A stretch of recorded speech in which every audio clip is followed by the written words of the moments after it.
What is an IPO and what does it have to do with a stock? Understanding what an IPO is one of the major building blocks of understanding how the stock market works. IPO stands for Initial Public Offering.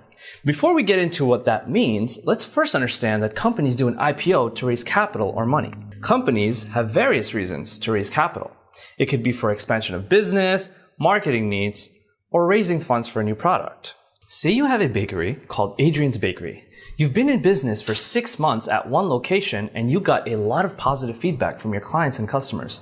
You want to expand by opening up 5 new locations in 5 different states. In order to do this, you need money. You know you will make that money back, but as of right now, you don't have the capital necessary to invest. So you have several options. You can go to a bank for a loan, in which case you will have to potentially pay high interest.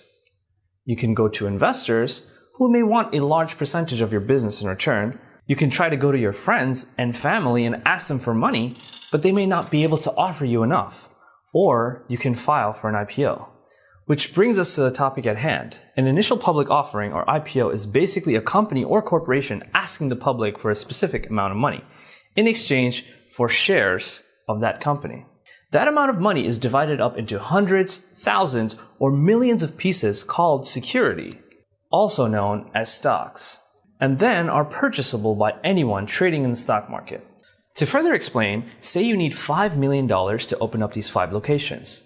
That $5 million can be divided up into 100,000 pieces, which would make each stock price at $50, because 5 million divided by 100,000 is $50. The stock price of your company would then be at $50. Say investor A has $40,000 and wants to buy shares of your company. He would be able to purchase 800 shares of your stock. The price of the stock and how much money an investor is willing to trade will determine the number of shares they will be acquiring. A definition that I want you guys to remember is the following. Volume is the amount of shares equally being traded at any given time. This is important since it will come up in later videos. The collection of all the stocks in the market are split up into different groups.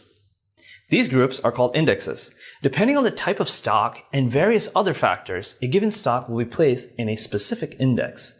Here are the most popular indexes. The first one is the Dow Jones, which is basically 30 major companies with a track record of stability, such as Apple, Disney, Walmart, Microsoft, etc. Next, we have the New York Stock Exchange, which is the largest stock exchange that includes stocks from every industry. Next, we have NASDAQ, another large stock exchange that is comprised of 4,000 common stocks.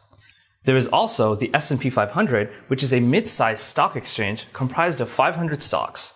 And finally, we have OTCBB, which stands for Over-the-Counter Bulletin Board, which is comprised of penny stocks and new stocks that are generally deemed to be unstable. A stock can also be listed in multiple indexes at once.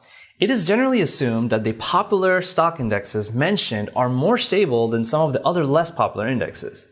I hope this better helps you understand what an IPO is and how it relates to the stock market. In the next video, we will discuss how exactly a stock price goes up and down and how investors can lose or make money.